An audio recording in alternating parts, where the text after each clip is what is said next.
What's going on, everybody? Welcome back to the Xtra Innings Podcast. Your host here, Elijah, and it's been a minute since I've hopped on here. I usually take a break. That's the thing. So, this is pretty, especially with baseball and I'm one guy, it takes a lot because there's so much stuff happening throughout the season. Sometimes there's, 15, 20 games a day. I don't know, 20 games, but there's a lot of games in a day. It's a lot to cover. So sometimes I get a little overwhelmed, and I normally like to take a break mid-year. I took a break the week before the All-Star break. And then the All-Star break came and went, and then I just took a little bit of an extended leave, I guess. Turn this down a second. But I'm back. And I'm reinvigorated for the season and things that are about to happen. And today is an important day in baseball because it was the trade deadline. Obviously, teams had till 5 o'clock to make their moves for the rest of the year, and then they roll on through the end of the season with what they've got. And let me tell you, man, this was an insane deadline. And I'm always a big guy who watches at the deadline because you never know what's going to happen. But this year alone, there was so much happening that it was nerve wracking. I was watching to the last possible second. Then you got the trades that kind of come in and they trickle in after the 5 o'clock. Right? It's pretty crazy. It's pretty wild. It's just crazy. It was wild. It was nuts. I'm trying to fix my volume here. There we go. So we're going to rank or talk about the trades that went down today and kind of what I thought about them and who were the winners, who were the losers, that kind of deal. I think that there was a lot of huge trades, some guys that didn't get moved. It was insane. Some guys that I thought were going to be moved a long time ago that didn't get moved. It's insane. So we're going to start from the top, some of the bigger ones, obviously, before I even go into these. Number one, the Padres did a lot.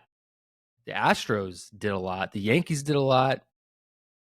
Some teams moved some shit. The Twins just jumped ship, sold everybody, which was nuts, right? So there's so much, right? So let's just get into it. I don't know why I'm sitting here delaying, right? So the top trades, according to MLB, right? And this is, obviously, I'm going to give my take on these. I'm just going in order. I don't say these are top or not, right? So the first one, obviously, the Padres did a lot, and they secured J.P. Sears and Mason Miller, who the A's had been talking about moving Miller for some years, and the price was super high. I know last year they kind of put him out there and threw some floaters, but the price again was too high for a lot of teams. But the Padres were dead set, and I'd heard for the last couple of weeks that the Padres were actually, in on, they wanted Jarren Duran bad. I read articles that they were hell bent, they were throwing offers, and it was constantly being rejected because obviously Boston's not going to want to part with Jarren Duran unless it's, it's got to be good, it's got to be nice. So, and even then, I didn't think that they would be really willing to give him up that easily. So I never really thought there were talks, but I never really thought that Jarren Duran was ever really on the table. So the big pieces they got, Mason Miller and J.P. Sears. That was huge for really a bunch of prospects. The number 3 prospect in baseball, which is Leo DeVries. I think that's how you pronounce it. It was aggressive. That is hella aggressive. The Padres are serious. And the funny thing is that the Padres are always serious. They just never quite seem to get it done. The last couple of years with the Juan Soto trade, they're always aggressive at the deadline.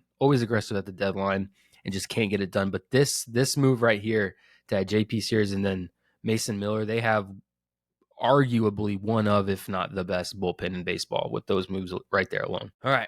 The second big move, which no one, you know what? This is so much. And obviously we're talking about the Astros, right? There's just so much something that the Astros would do. They always sell guys and then bring them back.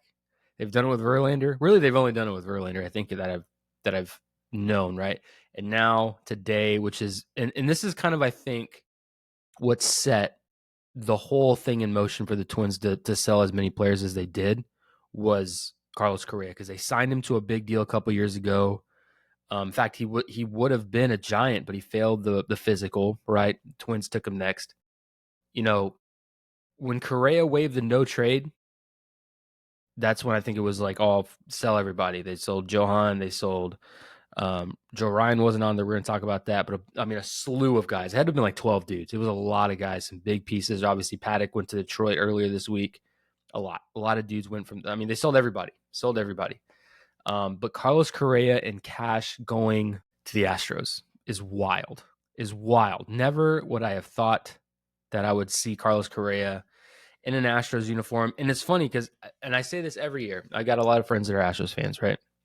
I don't particularly care for them. This was exciting. I was pumped. Even not even as a Carlos Correa fan or an Astros fan, it's just crazy to see this happen. A reunion in Houston for Carlos Correa is just crazy. They're gonna go. They're gonna try to compete. They're playing really good ball. I mean, the division they're in is not great, but they're playing good ball, and you can never count them out. Even with the little pieces they had at the beginning, they were still putting pieces together and playing good balls. Carlos Correa going to Houston once again. I think they're picking up all of his contract. It's crazy. It's nuts. Obviously, the one that came through late last night, Eugenio Suarez. We knew the Diamondbacks were going to be sellers. They were kind of on the cusp at the 500, and then once the All-Star break came, after kind of that whole turn of events with them not playing well, and the funny thing was, on paper going into this year, they have a good team. I'm a Diamondbacks fan. Like, I've watched a lot of their games, and Gallen not showing up this year, Burns getting Tommy John, the injuries after injuries, and just not playing good ball. I mean, hell, you have Corbin Carroll, Alec Thomas, Gerardo Perdomo, Ketel Marte, Pavin Smith, who's kind of a no-name guy but plays good ball, hits well, was on a heater for a long time at the beginning of the year. Eugenio Suarez, go on and on. Shelby Milton. I mean, the bullpen was the biggest problem. They could never really solidify a solid bullpen or closer role. Justin Martinez, who was in and out, he's hurt again. Like, it was just one of those years where it's just, and then the starting pitching, Gallen, Burns, Merrill Kelly, Brandon Pfaadt, all those guys who had been good up until this point. Gallen had a shaky 2024, but 2022, 2023, Cy Young candidate, right? And just didn't show up. So it's just a lot that happened this year that didn't go right for the Diamondbacks.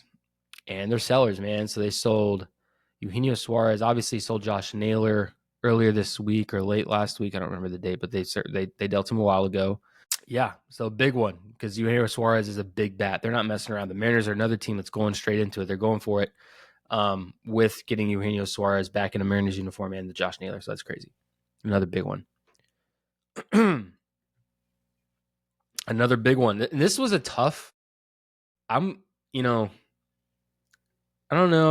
How do I feel about this? So I know Johan Duran, however you pronounce his last name. Big closing role, good closing piece. The Phillies do not have a solid closer at the moment. They've been using Strom a lot. They have Romano, who came over from Toronto, has not played ball well at all this year. So they were definitely in need of that closing role, and they're a strong team. Obviously, the Phillies are a strong team, but they gave up Mick Abel, who showed up, made his debut this year, and went off. He was the number 1-2 prospect in their system, like crazy. Like that's projection at its finest. Like, that's who you project, right? And then they gave up Eduardo Tate, so a big piece in Mick Abel, because Mick Abel's going to be a big pitcher one of these days, or sooner or later. I don't know, but. Yeah, that was a big piece to give up, but that shows you right there that the Phillies they're going for it. They want to win. And Johan he's gonna close some games for him, that's for sure. Next, who I'm excited to talk about, the Yankees solidified a bullpen, man. They did.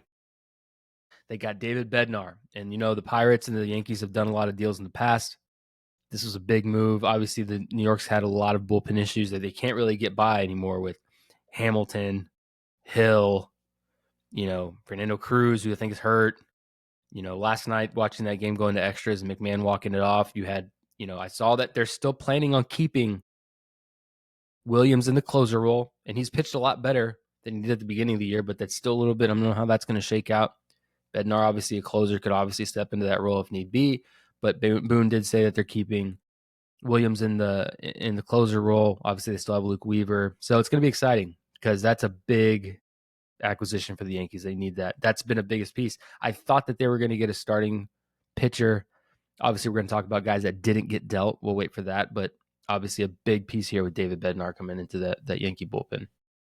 Another Diamondback trade. What the heck? There you go. So the Rangers, Merrill Kelly's been in a Diamondback uniform for the last couple of years, for a while now. He's another guy that's pending a free agent, so that was a big move for them.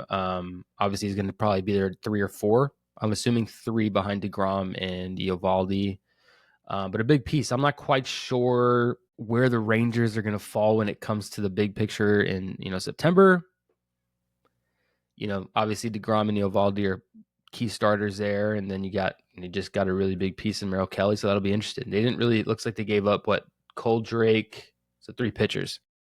Interesting. Mets acquire Ryan Helsley from the Cardinals. That was another big one, another closing role. The big theme here that I'm seeing, that we all saw, and if you watched the deadline, if you paid attention, the big theme that I think a lot of us saw was it's a flip, right? It was a huge bullpen deadline. Like the amount of bullpen pitchers and closers I saw go is nuts. Not a lot of starters, which is even crazier, which there was so many starters who didn't get dealt. Obviously some did get dealt, but a lot of bullpen guys, which shows you how the game's kind of changing. You don't see a lot of starters really going deep in games, especially for these teams that are going into the postseason. They really need some bullpen. Like they're going to beef up these bullpens, because if a starter can only give you 90 pitches and sometimes that only gets you through 4 or 5, maybe 6, and if you're lucky, you get 7 or 8. Lucky. I mean, that's funny. And there's a whole other discussion that probably needs to be had about baseball as a whole, but you don't really see a lot of starters going 7, 8 innings. It's very rare for, stress reasons, pitch counts, whatever, however you want to. Everybody's different, and everybody's got a different reason for not going deep into games. But 90 to 100 pitches seems to be like the mark, and it's been like that for a while. Don't get me wrong. I'm not going back to the 90s and 80s where dudes were throwing 150 pitches, right? It's definitely changing on its head. Bullpen is the new way, because you need a strong bullpen if you're going to win games when starters are only giving you 4 to 5 innings. So it's big. It's huge. So Ryan Helsley, to the Cardinals for Jesus Baez, Nate Dome, and Frank Elisalt. One that was shocking. I don't quite know where Cleveland stands on this. I don't know if they're really technically still a contender. They didn't deal Quan. They have all this shit going on with Emmanuel Clase and that other guy and the gambling issues. I know he's on non-disciplinary paid leave until the end of August, so he's not going to be pitching for the entirety of August. It's about 4 to 5 weeks, which is crazy. And then they traded Shane Bieber, who is nearing a return. I know he's making rehab starts, but we probably won't see him really pitching in the big leagues until late August, maybe September. If I'm, and that's being generous, right? That's taking into account everything goes well, right? But that's a big, the Blue Jays have a strong team. There's no doubt. I tweeted it a couple days ago when they were playing the Yankees. They look like a team who's just in it. They're hot right now. George Springer's having a year no one saw coming. Vlad Jr.'s going off, right? They've got a lot of pieces. And adding Shane Bieber to the Chris Bassett, Julio, the Barrios, that's that other guy, Gosman, right? So you're adding another. You're taking a gamble because he is coming off Tommy John. But if Shane Bieber can be Shane Bieber, that's another strong arm to that rotation, which is crazy. Another Padres trade. Ryan O'Hearn and Ramon Laureano. 2 big guys from Baltimore. Obviously, Baltimore's having a shit year as well. Did not have a great year. Another team that was on paper supposed to be great and just didn't happen. Adley Rutschman is a career low. Gunnar Henderson's not playing well, hitting the ball well. You have Jackson Holliday, Cedric Mullins, who we're going to get to, who also got traded. So Baltimore selling off a couple pieces, probably trying to recoup some cash there. But for the Padres, you get a corner guy who could probably play some first base, maybe third, more first base I'm leaning towards. And then you can put Laureano in left, because that's kind of one of those areas where you don't really have a left fielder. And then you got Jackson Merrill in center, and you got Tatis in right, and that's an elite outfield right there alone. So again, I'm nervous. The Padres are putting something together. They're super aggressive with the getting of Miller, to Ryan O'Hearn and Ramon Laureano for 6 prospects. Like big trades there. Another big trade that happened, though, it did happen. I would say it was about almost a week ago, honestly, was a Ryan McMahon from Colorado to the Yankees, who's already earned his pinstripes, walked it off last night. Awesome. Who's come in clutch for a team that is defensively struggling. They needed a third baseman. I think Peraza was one of the guys that was in and out, but still not strong out there. And we knew, I think as a Yankee fan, I knew that he probably wasn't going to be there long term. He was kind of just filling in until the Yankees kind of figured out what was what. And McMahon fit in perfectly. He plays well in New York. He just kind of fit that mold really great. So that's a really good piece. Excuse me. And then obviously we talked about Josh Naylor, who went really early. I was probably the same day as McMahon, who went. Obviously, the Mariners are trying to beef it up. And Josh Naylor, obviously a hot bat. Same with Eugenio Suarez. Those two guys back to back. Get out of here. This one, okay. So this is one that I honestly, it didn't. Let me just say it. So, I mean, before I really give my thoughts, Dustin May to the Boston Red Sox. This one, and this happened late. This happened with maybe 10 to 15 minutes left at the deadline, like super out of nowhere. Obviously, Boston's trying to bolster their pitching staff with Buehler, Giolito, Elo, Bayo, however you pronounce his name, and then Crochet. And now they have Dustin May. So that's 5 elite starters. I know Buehler has kind of been since last year with his run with the Dodgers, which, again, one of those things, right? Coming back from a slew of injuries, you don't quite know what you're going to get. But again, Walker Buehler is still in their rotation. He's still fighting through it, but hasn't been elite, in my opinion. So getting Dustin May, who also has, I guess now that I'm thinking about it, a pretty lengthy injury history, some weird injuries. But yeah, weird in the sense that the Dodgers have X amount of pitchers on the IL. They just got Glasnow back. They're eyeing Snell to come back. Yamamoto's been carrying them. Roki Sasaki, he's been out. So they've been having a lot of issues. Clayton Kershaw came back, and he's been decent for him.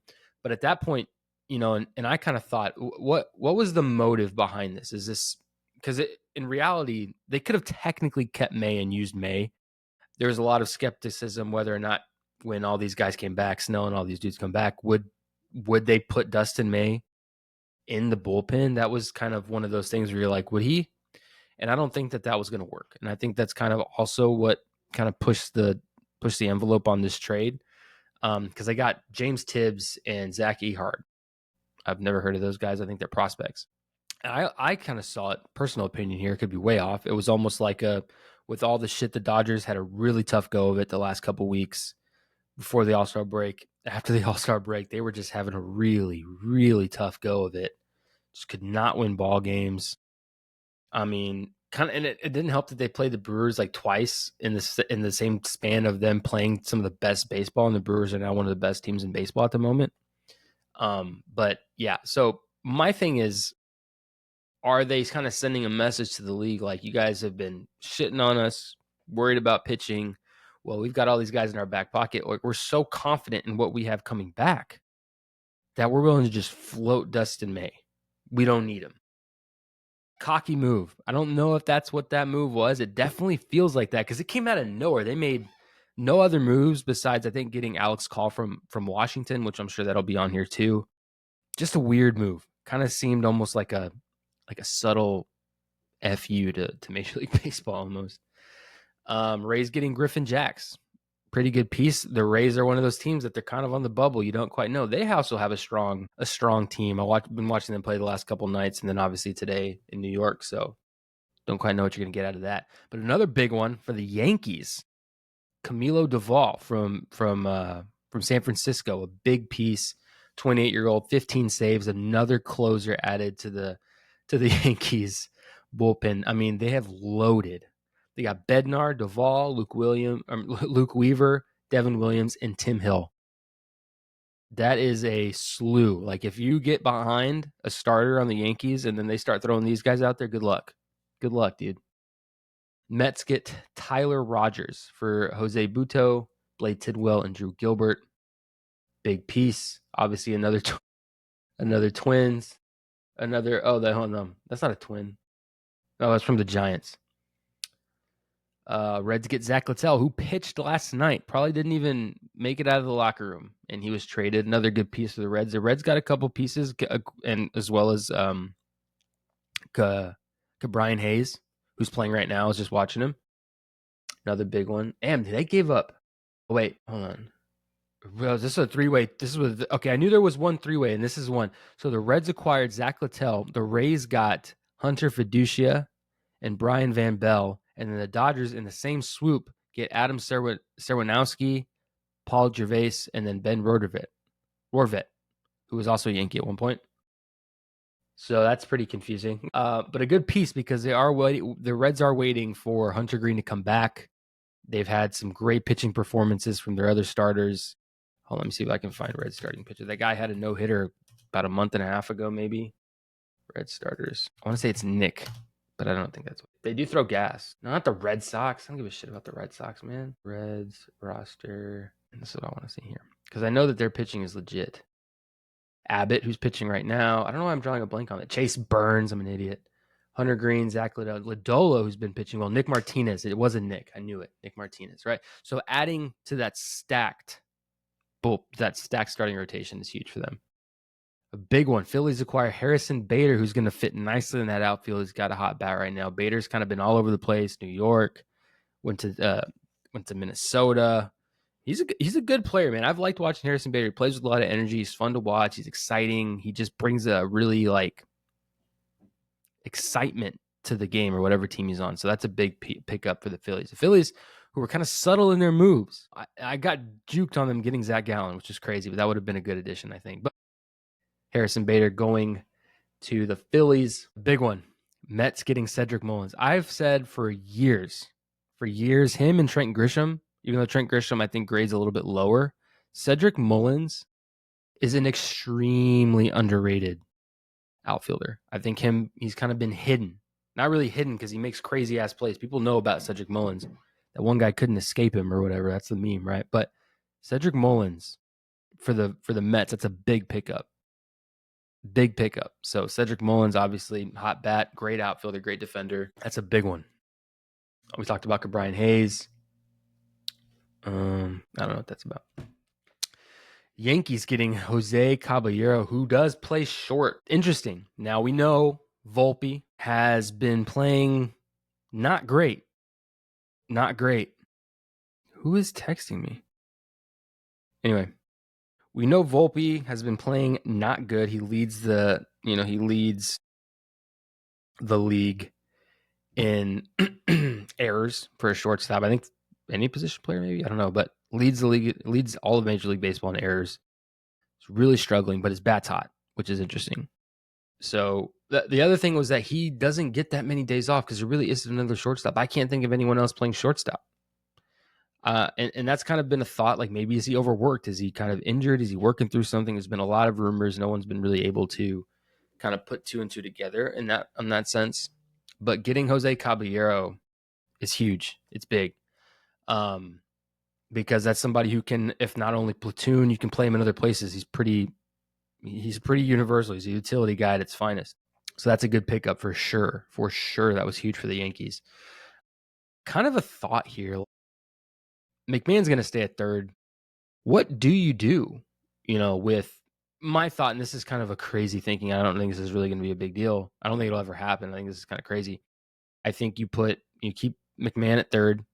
You put Caballero at short. You put Volpe at second. You sit Dominguez or DH Dominguez with Rice or Goldschmidt or however the day lines up, and you stick Jazz in left. Wasting Jazz, maybe. I don't know. Again, far-fetched. Maybe not something you can really think about. But something like going with Volpe, like, why didn't they put him at second? Like, do they really not trust Jazz? They stuck his ass at third when he never played third. Why wouldn't you put Jazz at short, stick Volpe at second? A lot of his errors are not fielding errors. They're stuff on the move, and they're on the move throws, which have been short to first, which gives me the impression that his arm hurt, is he dealing with something? But at the same time, they're all throwing errors. It's not mostly like actually fielding it, right? So that's one of those things. But interesting. A good pickup for the Yankees for sure. Some notable pickups that weren't super big. Obviously, there was so many. Charlie Morton went to the Tigers, which is a good pickup for them. Mike Yastrzemski, who's a free agent at the end of the year, goes to the Royals. Nestor Cortez gets acquired from the Brewers. Obviously, that's going to be a weird one. Padres also picked him up, which can he kind of fill in some innings here and there? Yeah. Adrian Hauser to the Rays. Jesus Sanchez also goes to the Astros, a big one. Willie Castro, which is kind of one of those things, from the Twins to the Cubs. The Cubs have been dealing with a starting pitcher issue from the beginning, and they didn't get one, which is something I thought they desperately needed, and they didn't get one, which is weird.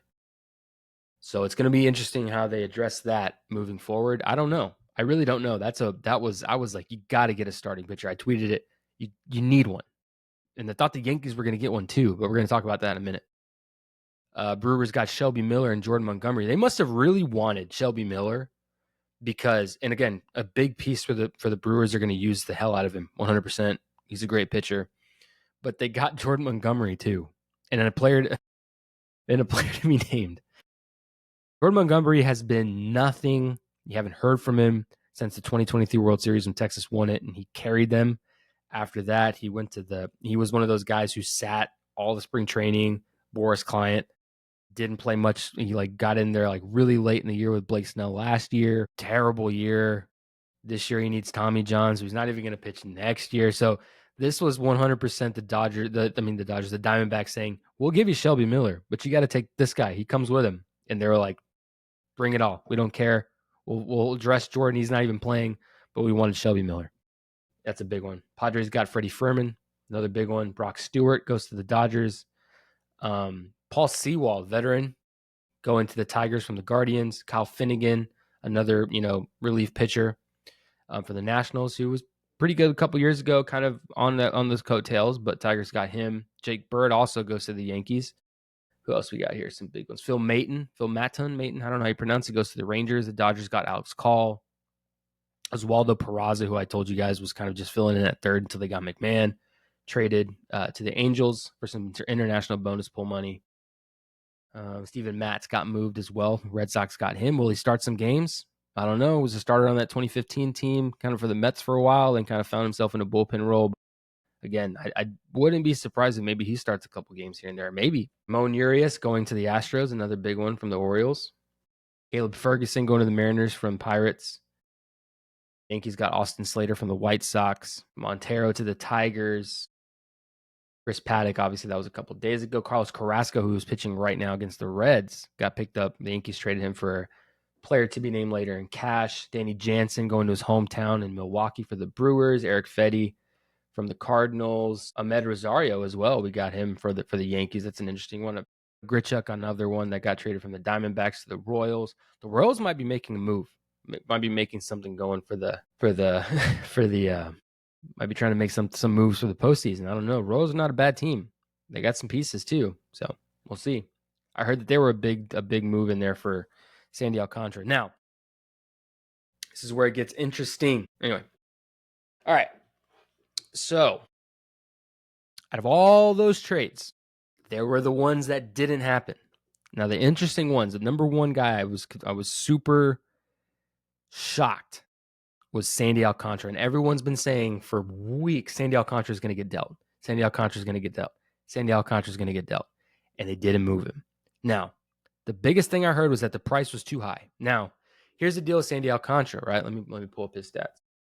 Obviously, everyone knows Sandy Alcantara, Cy Young, all that stuff. Had Tommy John all of last year, came back this year, and has not pitched like himself. Obviously, this year he's pitching to a 6.36 ERA, 109 innings. Not great. He's 6-9. Obviously, the wins losses are not really relevant because it's the Marlins, right? So even if you give up 2 runs, you might still lose the fucking game. So I'm not even talking about wins losses. We're talking to the ERA. He's been getting hit hard, right? And the thing that I heard, or kind of the rumbles about, if you will, is that the Marlins are still asking for Cy Young price. And here's the deal. I know guys, I know teams, I know how GMs work. They're going to say, well, yeah, fuck it. It doesn't matter about what he could be. And again, I kind of agree. Like, teams that are interested in Sandy Alcantara are not going to compete. It's guys who need him, and they're going to need him in September and October. That's the whole reason they want Alcantara. They're not going to risk Cy Young money for a guy who's had 2 good starts in his last ones. His last 2 starts have been great. Is it enough to convince you to pay top dollar for him? Probably not. So that was kind of the thing. And I think that the Marlins front office, the Marlins GM was like, he's worth this, whether it's this year or next year. We can hold off. They're probably like, it don't matter if we sell him or not, but we're not just going to give him away. So I think that's why Alcantara didn't move. And it came down to, I think, with like 5 minutes left, people were like, the Marlins were like, we are not moving Alcantara, because I think all the deals coming in just weren't enough. Crazy enough. Another pitcher that was shocked he didn't go is Zach Gallen. I'm a fan of Zach Gallen. Zach Gallen's been really good. Funny fact, I almost had him on our podcast with Baseball Express. Didn't happen. Got let go before that happened, but crazy. Been a fan of his for a while before that anyway. Tar Heel, Miami. So yeah, he's had a good career. And, that was one that was weird. That was one that I was like, everyone was saying that him and Kelly for a while were going to go together, and then they didn't, which is super weird. Obviously, Kelly went to Texas. And here's my opinion, right? We haven't heard officially why they didn't move him. I kind of have a feeling of why they didn't, but we haven't heard officially why they didn't from the front office over there in Arizona. Here's the deal with Gallen, right? So Gallen has promise. He's shown flashes of what he was in 22 and 23. Obviously, 2024 wasn't that great, but it wasn't this bad, right? Because if you look at Zach Gallen's stats, the only thing that's really hurt him, if you look at all the way through, is that he's just been missing with the curveball, and he's not throwing enough fastballs. I don't know if he's shell-shocked and just not wanting to throw. He doesn't want to attack the zone. I don't know. I'm not in there with him. I have no idea. But that's kind of what's been hurting him, because when he does trust his stuff, he's good. 14 strikeouts against New York. He's owned both New York teams. He's had great starts here and there, but for the most part, he gets hurt on the long ball, and that's on this. So his stats are not that bad. It's a 5.6 ERA, 7-12, which is not good for a team that is like that. He gives up a lot of runs when he doesn't do good. It's bad. When it rains, it pours. But here's the deal. So you would think that any team would see value and be like, okay, well, yeah, but we know what he can do. We know what he is capable of, right? We'll take him for X or give you prospects or whatever, and we'll fix him and mold him. Here's the thing I think that Arizona sees. They know his value. They know how to fix him. They know he's going to turn around at some point. When they do, they don't want to face it, so they don't want to get rid of him, right? Because in my opinion, whether you like him or not, D-backs fans are super butthurt about Zach Gallen. I see Zach Gallen as having more value than Merrill Kelly, 100%. And I don't care if you disagree, that's the truth. Merrill Kelly's a great pitcher. He's up there in age. Zach Gallen definitely has more value. He's 29, not even hitting that age 30 year yet. Still a lot. Now, I get he's a free agent at the end of the year. The Diamondbacks probably saw it and said, okay, well, he shit the bed this year. He's not going to want to go into free agency with these stats, right? Because he's not going to get paid. He's not going to get the contract he wants. We know that he can maybe spend the offseason fixing some stuff and come back to Zach Gallen we know, we love. And that's a bet that they're willing to take. And they can get him on a qualifying offer super cheap. Super cheap. So I think that's what they're going to do. They're going to say, you know what? The price is they probably priced him really high, where teams were probably like, again, a project, we can't gamble on this. We're not going to gamble on the stats. The price is too high. We're going to hold off. Probably couldn't get a deal done there. And the Diamondbacks were probably like, that's fine. We'll sign him on a qualifying offer for next year and see what happens. It's a gamble, and it'll be a cheap gamble for the Diamondbacks. So that'll be interesting to see. And they didn't trade Lourdes Gurriel, which I think was also kind of shocking. I thought that maybe he would have been on the block, but I guess not. And obviously Perdomo, they're not going to trade Perdomo, and then they just extended Marte. So Marte is going to be there for a while. But yeah, that's another big one. Another guy that didn't get dealt, Luis Robert Jr. was a big one. Joe Ryan, which I don't know if they're planning on keeping him and building around him, because they traded a lot, but then kept Joe Ryan. Maybe the prices were too low. I don't know. That was a big one. And drama, Fox Sports kind of, jumped the gun a bit and said he was traded to the Red Sox, and they deleted the post. I was losing my mind. I thought for sure, and then it was gone. Weird. Just crazy. If you saw that, it was crazy, but did not go to the Red Sox. Who's another guy? So Luis Robert, Stephen Kwan didn't get traded, who I thought they had been saying for weeks was on the block to get traded. Didn't get traded. That was another interesting one, but crazy. I'm going to see if I'm missing anybody. But those were some of the big ones for sure that I saw that didn't get traded. Let me see. Dylan Cease was another one. I thought the Astros were going to get him. That was a big one. I thought the Astros were 100% going to get Dylan Cease. I know that they were trying to move him, and then they didn't, which is crazy. It's Dylan Cease, again, one of those guys who hasn't been pitching great. Mackenzie Gore, another one that I thought was going to go and didn't. Mitch Keller from the Pirates obviously was another big name that was tossed around. He didn't go. Luis Severino, who just signed that big contract with the Athletics, was another one they put up. He didn't go. Justin Verlander was rumored to maybe make another reunion with Houston, and he didn't. Crazy. Yandy Diaz. I don't think they were ever going to trade Yandy Diaz, and they definitely weren't going to trade Brandon Lowe. I think those two were kind of blown out. Marcell Ozuna wasn't going to get traded. Brandon Donovan, probably not. I thought maybe, actually. Brandon Donovan, I heard the name, but no. But yeah, those are some of the big names. So big names: Mackenzie Gore, Joe Ryan, Dylan Cease, Alcantara, Mitch Keller, Zach Gallen, Edward Cabrera, Luis Severino, Jeffrey Springs, Sugano, Verlander, and Heaney. They had said early on that Heaney wasn't going to be dealt. I think that was probably around 3:30 my time they said that he wasn't going to be dealt. Interesting.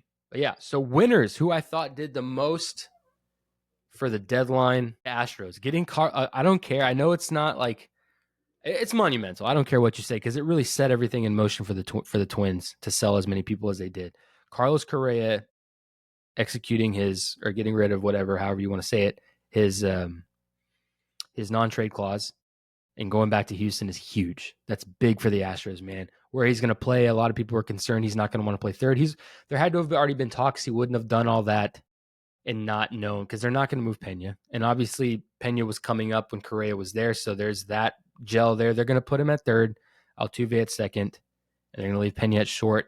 After that, though, I don't know. It'll be interesting. I think they have Pena for a couple more years, but Astros did some real damage. The Padres did a lot of shit. Padres are, if they can put it together with how aggressive they were with Mason Miller closing out games, they have one of the best bullpens. Estrada and Miller together, those two, I know I'm drawing blanks on the other ones, but I know for sure they have a great bullpen that's dangerous. The Yankees also bolstering that bullpen as well. And then the Red Sox, who added a fifth true starter. Dustin May's good, man. I don't, another that's blue, kind of just weird, really strange, but huge for the Red Sox. So I think the Red Sox, not so much, but for sure the Padres, the Astros, and the Yankees, I think did a lot of good stuff. A lot of good stuff. Some teams that are in the mix did a little bit of bolstering. The Brewers got a couple pieces. Dodgers did very little. But again, Astros, Padres, Yankees are the winners of the deadline today. But that's about all I had for you guys today. Again, crazy deadline.